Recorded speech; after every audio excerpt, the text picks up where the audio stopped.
We've been talking a lot about kind of design and behavior and all kinds of different aspects of it in business organizations. Our next speaker is going to tell you how to assess the maturity level of a design in organization.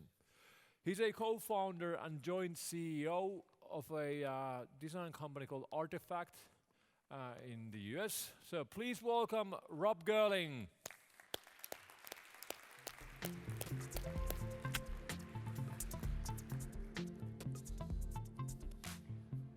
Thank you. I'm going to start by asking a kind of absurd question, which is how many of you are in design organizations that you think are absolutely killing it, just absolutely nailing it, doing an amazing job? I'm trying to see. Okay, we got like maybe 10 hands, maybe. The absurd question is obvious. It's everybody who feels in this industry knows that it's an endless journey to basically improve. I'm here, basically my talk today is to help shed some light on that topic and help give you some framework perhaps to think about how you might improve. We've created a tool, a survey tool that helps organizations basically assess what their level of maturity is. I'll be taking you through how we designed that, what it is, and what is that framework. I'll also be talking about the results that we've seen and what are some of the early findings that are kind of interesting and applicable to different size organizations that have taken the survey. So first, I want to sort of take a little bit of a step back and talk about the context of where we're at as an industry a little bit, and why this topic is particularly important today. As a term, design thinking has been floating around in our community for 10 or 15 years, but at last we're finally starting to see its impact outside of our community. Starting to see Harvard Business Review, which I confess is a very US-centric view of business sophistication, basically put this headline up in September of last year and got the whole design community into a bit of a froth about how we finally sort of made it onto the cover of Harvard Business Review. So things are pretty good for design right now. The Design Management Institute published its own Design Value Index. Some of you may be familiar with this. It basically visibly demonstrates that a return on stock value for companies that invest in a design and innovation culture has been pretty profound. Companies like Apple, Ford, Nike, Starbucks, Disney, Steelcase have outperformed the S&P 500 by collectively 219% since 2004. That's a pretty significant number. And after decades of trying, we finally have our representatives in the C-suite. Some of these designers have become, leaders of the most sort of largest sort of corporations on the planet, really. And according to reports, about 10% of the Fortune 125, the top Fortune 125 companies, now have executive level positions for or CEO support for design. Outside of those big corporations, we're also seeing just game-changing companies that are incredibly design-driven, such as Airbnb, Pinterest, Uber, Kickstarter, Slack. They all define their core differentiating characteristic as a sort of focus on design and innovation in a very agile context. These companies are, developing new business models and disrupting significant industries. So we're seeing a sort of significant amount of momentum for design. And this success really hasn't gone unnoticed by the sort of industry players out there.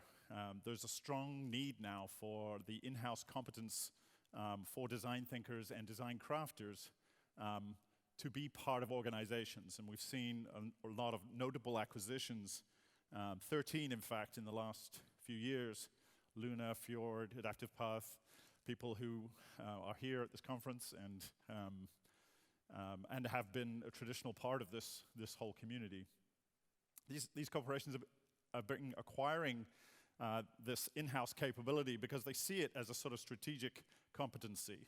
This is a must-have now, not a nice-to-have. And it's really shaping the way they do business differently.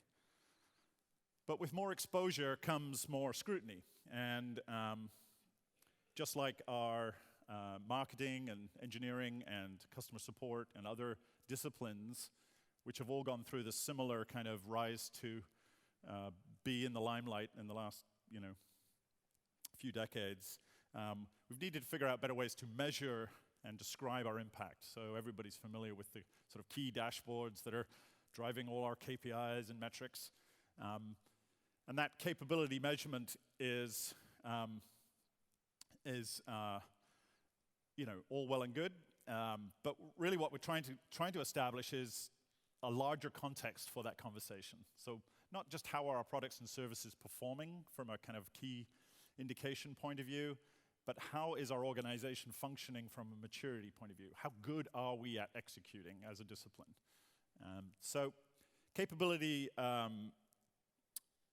maturity models have been around for a long time, probably at least 30 years. What they basically allow you to do is build a framework for what some idea of ideal looks like.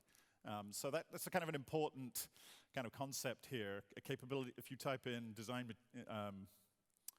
maturity model into Google, this is the result you get. And there's actually quite a lot of them. They're sort of ways to evaluate your maturity as an organization, and they sort of offer you insights into what the next step might look like for you.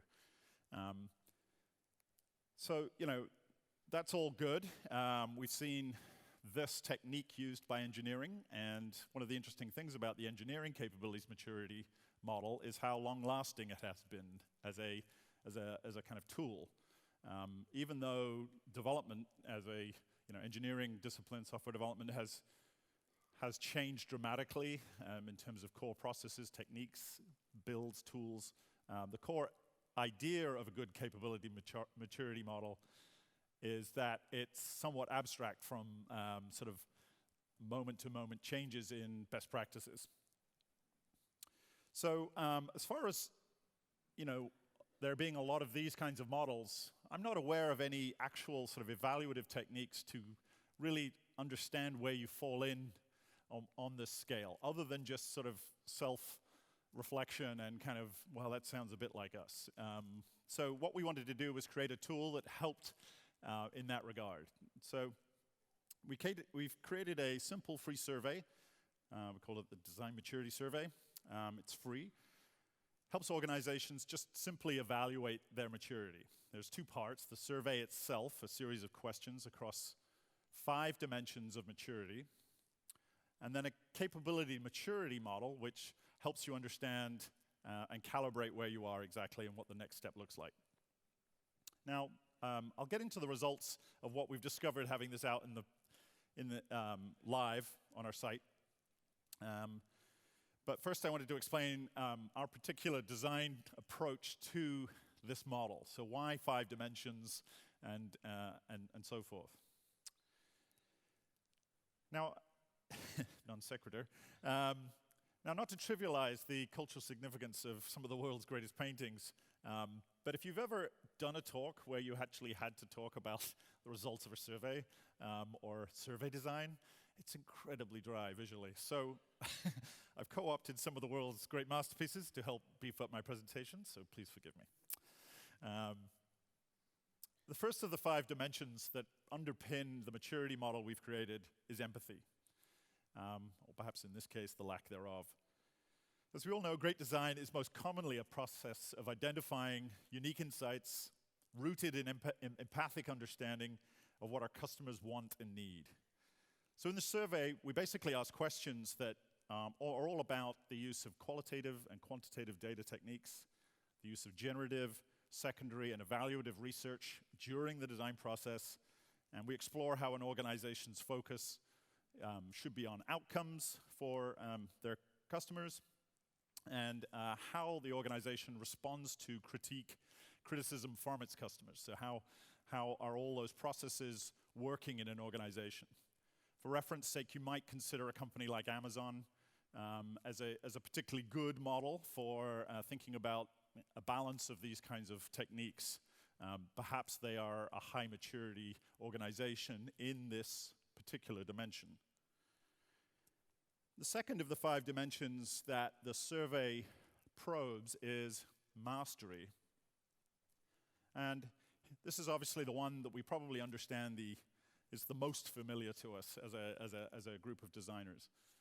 It's really looking at, and the questions are looking at the competency of the designers and the people practicing design, not necessarily the same thing, within the organization, but also on the sophistication of the processes involved, the teamwork and how interdisciplinary work gets done, and especially the quality of the craft in the execution of whatever that organization is doing. This is perhaps, if you think of, it's not hard to think of great examples of companies that may be really high in maturity in this dimension. Companies like Apple and Nike probably are the most canonical examples of companies that are demonstrating mastery and maturity in this dimension. The third dimension is the organization's character. And character is a more subtle kind of dimension of this challenge, which really examines the attitudes towards design as a discipline and the understanding of it and the investment in it in an organization. So these questions probe the quantity of investment in terms of staff, the amount of budgets allocated, the training in design methods, how interdisciplinary is that, the ratios of professional to non-professional designers, budgets, schedules, the physical environment, the studio in which design happens and engineering happens, things are built, creativity occurs. And it really tries to get at that sort of cultural attitude that is implicit in every organization, that sort of bias to some discipline, be that design or engineering or marketing or business. And so you can think you can think of some of the precious qualities that designers hold dear are the idea of originality and quality and creativity and all of those types of things. It's sort of how well does the organization respect that and include it in the work that is going on. You get into a lot of cultural questions here, and this is where we start to get seriously into transformation design and change management and all of these topics, is how do you change a culture's kind of predominant bias. The fourth category of measurement in the survey is simply financial performance. This specifically focuses on the financial sort of returns on the investment specifically in superior design. So like whatever that organization's output is, whatever that deliverable is, how good is it from a kind of bottom line perspective? How well can it differentiate itself versus competitors in that space? Can its brand and efficacy demand a higher price premium, or enable that organization to sort of reap superior rewards from its business model? So simply, performance is one of the fourth dimension of the maturity model. Finally, the last category, and in some ways one that is a little bit unique to Artefact's perspective on this topic, is the category of impact. And impact tries to look a little bit beyond the financial performance of the output of the design of an organization. So simply put, what's the purpose or mission of that organization, and how does its services and products shape the world to some better end? And so the questions really just touch the surface of many complex topics here, but everything from kind of social and environmental impact,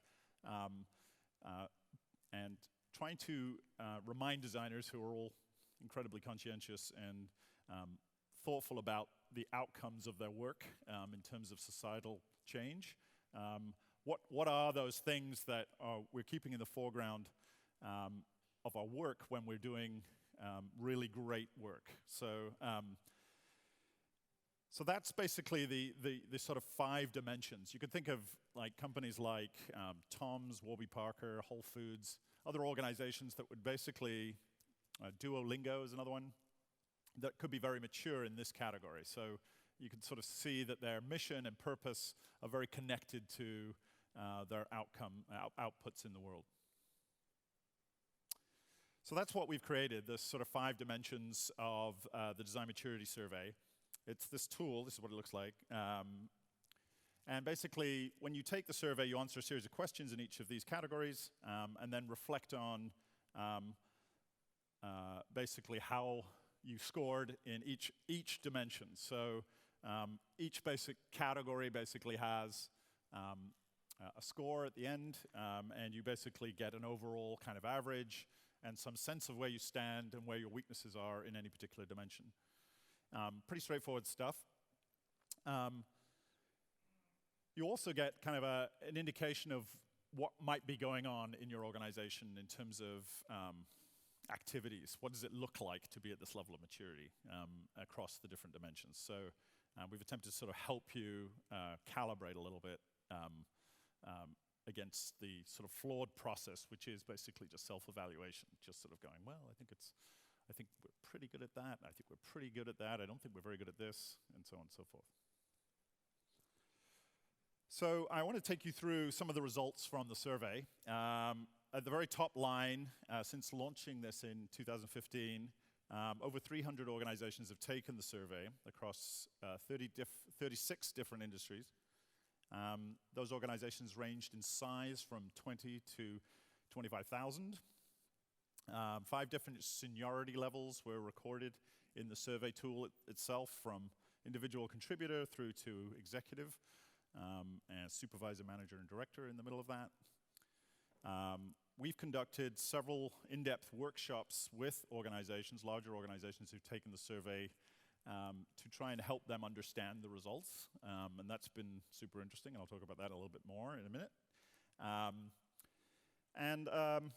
Like all things, we've basically been evolving this over about an 18-month period. So we've just released the 3rd version. So each time we're actually going to reset the data, and we're learning which questions are working and which questions are not working and which questions cause a lot of confusion and so on and so forth. So we're in V3 now. That's just gone live last week. So back to the art. Perhaps unsurprisingly, when we look at the results, some things start to emerge. And some of these things may sound sort of slightly obvious, I think, but actually on reflection, they sort of, like all data, they start to beg more questions. So perhaps unsurprisingly, smaller organizations are easily and by far the most mature. That's a little bit counterintuitive. You tend to think of organizations which have lots of resources and money and time and people and departments and all of those things to be more mature, more capable of executing. But in fact, the opposite seems to be true. In the survey results, organizations that are under 100 people rated themselves consistently as way more mature, with the highest rating being in the cohort of folks that was less than 20 people. So, perhaps you would expect that. It's a little bit of a surprise to us. Interestingly, mid-size organizations, that is, those organizations that are around 1,500 people, rated themselves significantly less mature than small or large organizations. This one's pretty amusing. It makes a lot of sense when you think about it. Things are neither as bad as they look or as good as they think. That is, more junior folks rated organizations as less mature. So junior folks think the maturity of the organization is here. Mid-level folks think the organization is even less mature. But executives think the organization is way more mature than both of those cohorts. So that's pretty interesting. So is leadership disconnected? Or do they have a better picture of actually where the design discipline is relative to an organization's priorities? Well, the next one perhaps explains that. Hiring senior design executives did not correlate to higher overall maturity. Participants who strongly agreed that their organizations were hiring design talent at executive leadership levels oddly had the least maturity. Bit of a surprise. And perhaps there's ways to sort of dismiss that. Organizations that strongly invest in cross-disciplinary training are the most mature. So training really matters. Participants who agreed their organization was strongly investing in design training across disciplines to designers and non-designers were the most mature by far. Business-to-consumer companies are way more mature than B2B companies or companies that report that they do both business in B2B and B2C contexts. So business-to-consumer companies, easily the most mature, and also had the least overall disagreement about where they scored in each category. Participants who claimed their organization was improving rapidly also had the highest maturity level. This is perhaps consistent with what you'd expect. More mature organizations are the ones that find it, the ones that are found ways to be constantly, basically, on the road to self-improvement. They tend to not be complacent. All right, so of all the topics all the dimensions that we evaluated, and we were trying to make them as equal as we possibly could, mastery in the latest results mattered the most. So that's possibly a bias that design has towards its own discipline in terms of thinking about what's the most important contribution that we have in the organization. All right, so the big takeaway is that this survey is actually a really good tool for starting conversations. It's actually, pay no attention to the numbers really, because the numbers are really just a catalyst, a barometer reading on where the problems might lie in your organization, the things that do need addressing. In the workshops that we've handled, that we've done with these organizations, we've had some very, very hard conversations. Things that have never been said between departments have come out. We've had HR people in the room to make sure it all goes very smoothly. But we even had an organization who decided not to take the survey because they were so scared of the conversation that it would engender as a result of looking at the survey data. But they liked the survey, but couldn't bring themselves to do it. So perhaps that tells them something. So my recommendation to designers is obviously, think about going to companies that have high maturity and that have taken the survey perhaps, or that if you take the survey yourself, you'll be able to figure out what the questions you should be looking for evidence of in your application. So think about, how does this company express its maturity in design? What are all the different dimensions of the ways that it can exhibit that? You should go to companies, this is my personal opinion, that basically have higher maturity at the start of your career. You'll learn quicker, faster, you'll be better as a designer quicker if you do that. My recommendation to design leaders is obviously to take a token. We distribute individual tokens to organizations so that they have discrete data sets. Reflect on the data. We can help with that insights around the data. Face up to the conversations that will result a little bit, and with or without us, pledge to kind of continue to take the survey periodically to figure out ways you might improve. And if you'd like to take the survey, this link right here is the link you should follow. You can also email us for that unique token. All the data is confidential. Other than the kind of results I just gave, that's what we want to create as our contribution to the community, our insights that we get from the data, like the ones I've shared today. So please take the survey. Best of luck with the results, and thank you very much.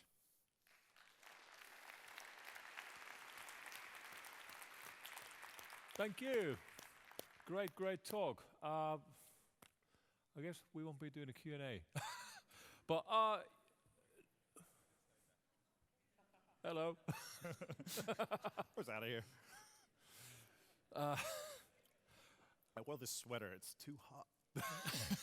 I need to take it off. This is Finland, we know how to build houses. It's warm in here. Anyway, I think it's super interesting. Really, really interesting, important stuff. Thank you.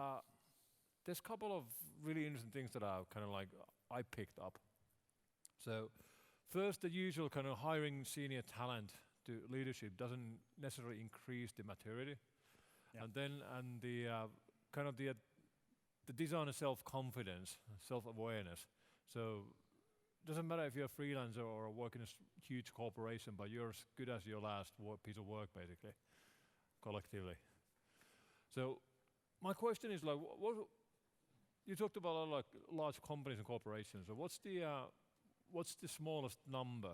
What's the smallest N that makes the survey useful? Yeah, that's a good question. So we've encouraged people to do it as interdisciplinary and large as they possibly can within their organization. So I think less than sort of 8 to 10 results in a 30 or 40 person organization doesn't really tell you very much with much clarity. They're indicators. It's not like we're doing science here, but so you are just looking for indicators often.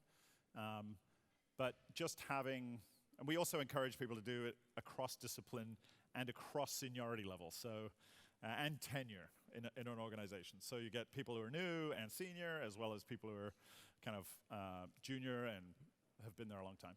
Wonderful. This makes sense. We have two questions from the audience. So, hi there. Hey, Rob. There you are. Hello. Great model there. Did you guys also devise, strategies or techniques to help organizations improve their level of maturity? Say after doing like a survey within the organization, you find that okay, you're here on this level of maturity. Do you guys have any suggestions on how we can then take that further into next steps in terms of what we can do to Yeah, so we have a lot of thoughts about that. So so the overall score is sort of somewhat meaningful, but not terribly meaningful. And then the score in each of the 5 dimensions is actually the sort of more interesting place to start. And there are these relationships between certain things. So if you see an organization, we call them like org personas. We're trying to create these kind of personas that are like organizationally true, where if they're really good at mastery, but character is very low, meaning the sort of culture isn't actually very supportive to that capability, what does that mean? What should they focus on next? What should they focus on first? Conversely, if you see like incredibly good performance and mastery, but a lack of empathy, did the organization just get lucky? I mean, what does it tell you about the kinds of archetypes that you might see in organizations? So we're just starting to get enough data to basically perhaps start to piece together these kind of game plans. So if you score here, what's the most effective thing you could do to improve? So that's kind of where we're at with that. We need more data, I think is probably the reality. There's another one here. Hi, I'm Peter, and I'm a design process freak. So I'm curious if a documented design process, I assume it's part of the mastery scale. Yeah. Whether that helps companies score higher in the maturity model. Yeah, it's definitely a sign of maturity. The nature of the process and how that relates to the organization's like core business is really the key there. So having a process is obviously some measure of maturity on the bottom of that scale. Having incredibly sophisticated, well-tuned processes that really match the rhythm of your business and the sort of priorities of your business is obviously a lot better. And I think the mark of the 5s in that are the ones that are constantly reinventing that process. They're just constantly learning and constantly adjusting the process. So there's no kind of ossification of kind of method going on. They're always addressing sort of shortfalls and weaknesses and never stopping with that. All right, thank you. Yeah. Oh, wonderful. Thank you, Rob. Thank you. Very good stuff.